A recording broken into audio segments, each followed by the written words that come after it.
वाराणस्यां भैरवदेव संसार भयनाशनम्। ओम श्री काल भैरवाय नमः। जय भैरव, जय माता दी। दर्शकों, स्वागत है आप सभी का बावन भैरव ज्योतिष पर। दर्शकों, पिछले वीडियो में मैंने आपको बताया कलश स्थापन, चौकी स्थापन की विधि। आज के इस वीडियो में हम बात करेंगे नवरात्र व्रत के नियम। नवरात्र व्रत में आपको किन चीजों का ध्यान रखना चाहिए और चौकी स्थापना, घट स्थापना में भी काफी सावधानी आपको रखनी चाहिए। 9 दिनों तक आपको घर में कैसे रहना चाहिए, वो सब चीजें। कन्या भोजन, कन्या पूजन के बारे में बताऊंगा और साथ ही बताऊंगा कि आप 9 दिनों तक क्या कार्य करें, क्या न करें, क्या खाए पिए, कैसे रहे, उन सभी चीजों के बारे में। दर्शकों, नवरात्र और शरद पूर्णिमा तक का जो समय होता है, यानी कि पहले नवरात्र से लेकर शरद पूर्णिमा तक का जो समय है, ये दिन सात्विक लोगों के लिए, जो सात्विक लोग हैं, पूजा पाठ करते हैं, प्रभु वंदन करते हैं, भक्ति करते हैं, उनके लिए वरदान जैसे हैं। नवरात्र माँ दुर्गा के लिए पूजन का समय है और शरद पूर्णिमा हनुमान जी के लिए, वीर हनुमान, वीर बजरंगी के लिए पूजा का समय है।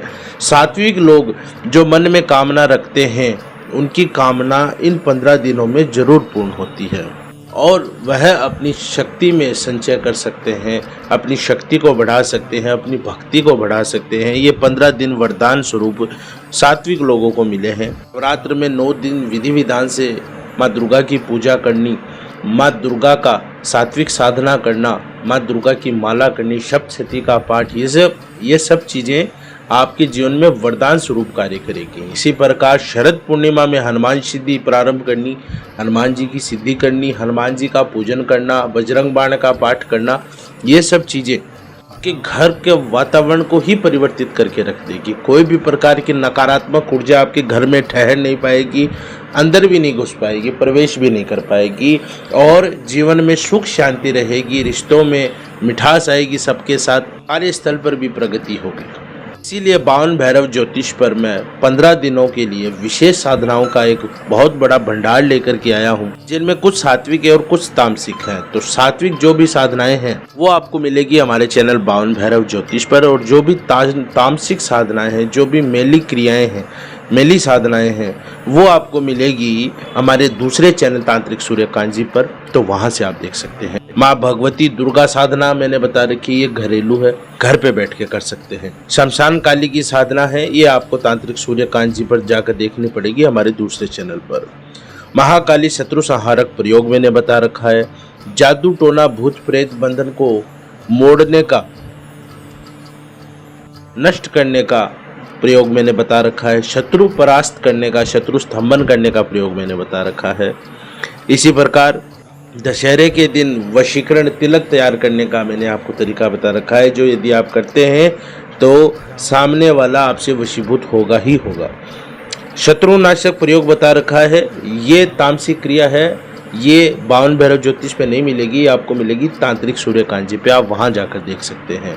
इसी प्रकार शरद पूर्णिमा के लिए हनुमान साधना दे रखी है मैंने, वो आप जाके देखें। हनुमान साधना प्रयोग दे रखे हैं, हनुमान साधना के क्या क्या फायदे हैं, कैसे इसको प्रयोग किया जाता है साधन होने के बाद में, सिद्ध होने के बाद में।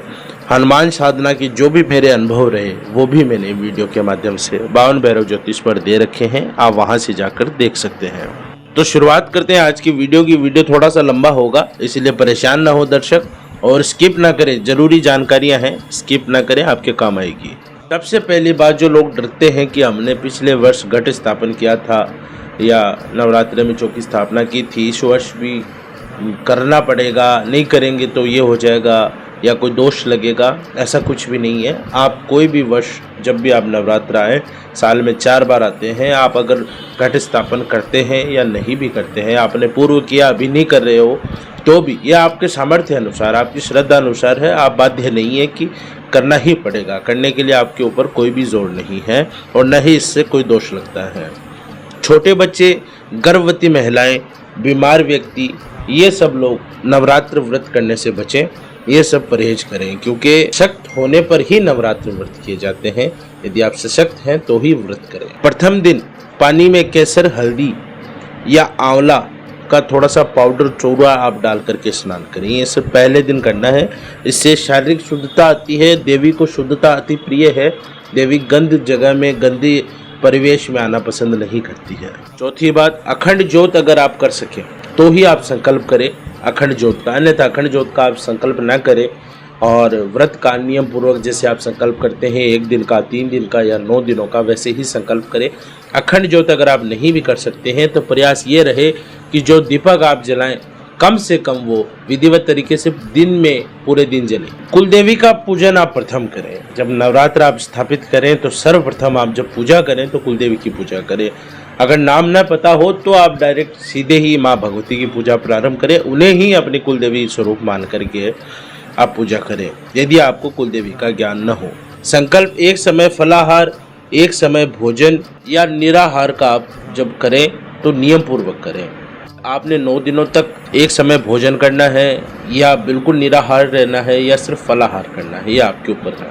नवरात्र में आपको अनुष्ठान के समय कुमारी भोजन अवश्य करवाना चाहिए, कन्याओं का भोजन करवाना चाहिए। नवमी के दिन भोजन, पूजन, दान दक्षिणा ये सब का बहुत महत्व होता है। उनको दान दक्षिणा दें, भोजन करवाएं, उनका पूजन करें। व्रत अनुष्ठान दशहरे में ही आपने करना चाहिए। अगर आप हवन पूजा करके व्रत अनुष्ठान कर रहे हैं, दशांश आदि करवा रहे हैं तो आप दशहरे के दिन ही करें। लोकाचार कुलाचार से ही आप पूजा करें। देखो, प्रथम तो यही होता है कि जो आपके पीढ़ी दर पीढ़ी जो जिस विधि विधान से पूजन पाठ का जो चला आ रहा है तरीका, आप उसी का प्रयोग करें, या फिर अपने गांव में, अपने शहर में आपके कैसे होते हैं वैसे करें, उसका अधिक महत्व होता है। घट स्थापना गलती से भी ऐसा ना हो कि आप रात्रि में करें। किसी भी कारणवश आपको पूरे दिन समय नहीं मिल पाया है, कोई ऐसी परिस्थितियां बन गई है, तो फिर आप घट स्थापन को चाहे आप उसको हटा दें, क्योंकि घट स्थापन रात्रि में कभी नहीं किया जाता है, यह शुभ होता है। यदि आपने घट स्थापन किया है तो कम से कम आपने एक व्रत अनिवार्य है। बहुत से लोग ऐसे हैं जो चौकी बिठाते हैं लेकिन ये सोचते हैं कि हम अगर सशक्त नहीं है पूजन पाठ करने में, कम से कम देवी की चौकी स्थापित कर लेते हैं, तो उनको एक व्रत करना कम से कम अनिवार्य है। नवरात्रि स्थापना के बाद घर को आप बिल्कुल भी सूना न छोड़ें। घर के जिस कक्ष में, जिस जगह पर आपने नवरात्र के स्थापना की है, घट स्थापन किया है, वहां आप उस जगह को छोड़कर न जाएं, उसको सुना न छोड़ें बिल्कुल भी, और घर तो बिल्कुल भी न सुना छोड़ें। प्रतिदिन दुर्गा चालीसा सप्तशती का पाठ आप अवश्य करें। सप्तशती आप नहीं भी कर सकते हैं तो कम से कम दुर्गा चालीसा का, ओम दुम दुर्गाय नमः इस मंत्र का, ऐं ह्रीं क्लीं चामुंडाय विजय का, इन सब मंत्रों का आप जाप प्रतिदिन अवश्य करें। व्रत के दौरान बाल, नाखून, दाढ़ी आदि सब काटना, बनवाना मना है, सख्त मना है, यह आप बिल्कुल भी ना करें। मांस मदिरा का बिल्कुल भी प्रयोग न करें, और कोई व्यक्ति अगर प्रयोग करता है तो उसे घर में प्रवेश न दें। यदि आपके घर में भी कोई करता है, बड़ा बुजुर्ग है, तो भी आप उसे न करने दें। और अगर कोई बाहरी पुरुष है या आपका कोई बाहरी मेहमान है जो पी करके खा करके आपके घर में प्रवेश करता है, ऐसा बिल्कुल न करने दें। प्रतिदिन प्रथम रोटी आप गाय के लिए, गऊ के लिए अवश्य निकालें, यह आपके लिए अति आवश्यक है नवरात्र समय में। यह आपको वैसे भी प्रतिदिन करना ही चाहिए, जिससे आपके घर में सुख शांति बनी रहती है। लेकिन अगर आप प्रतिदिन नहीं भी कर सकते हो तो इन 9 दिनों में आपको अवश्य करनी चाहिए। ब्रह्मचर्य का आप पालन करें 9 दिनों तक। बिस्तर या बेड पर न सोएं, दरी या चटाई का प्रयोग करें। ब्रह्मचारी आपको रहना है, तन से, मन से, हर प्रकार से। 9 दिनों तक झूठ, छल, कपट, गंदे विचारों का आपको पूर्णतः त्याग करना है। मैं जानता हूँ बहुत से ऐसे दर्शक हैं, और बहुत से क्या, लगभग 90% ऐसे लोग हैं जो इन सब का त्याग नहीं कर सकते हैं। लेकिन नवरात्र में आपको इन सब चीज़ों से विशेषतः बचना चाहिए। किसी की निंदा करने से बचना चाहिए, किसी की चुगली खाने से बचना चाहिए, किसी पर प्रहार, किसी को मारपीट से आपको बचना चाहिए, किसी की हाय लेने से, दुर्शीष लेने से, बदुआ लेने से आपको बचना चाहिए, क्योंकि नवरात्र में इन चीज़ों का असर बहुत प्रबलता से होता है, तो आप इनका विशेष ध्यान दें। अंतिम बात, 9 दिनों तक आप अधिक से अधिक लाल रंग की वस्तुओं का प्रयोग करें। लाल रंग के वस्त्र, लाल रंग के पुष्प, लाल रंग का आसन, लाल रंग की सभी चीज़ों का आप ज़्यादा से ज़्यादा प्रयोग करें। देवी को लाल रंग अति प्रिय है। जो साधक है, साधना भी कर रहा है, तो उनके लिए 2 वस्त्रों का नियम होता है, धोती और ऊपर पहनने के लिए, तो दोनों वस्त्र लाल ले। महिलाएं हैं तो लाल साड़ी का प्रयोग करें। जो भी चीज़ें आप प्रयोग करते हैं, ज़्यादा से ज़्यादा लाल चीज़ों का आप प्रयोग करें। अब बात करते हैं कन्या पूजन विधि की।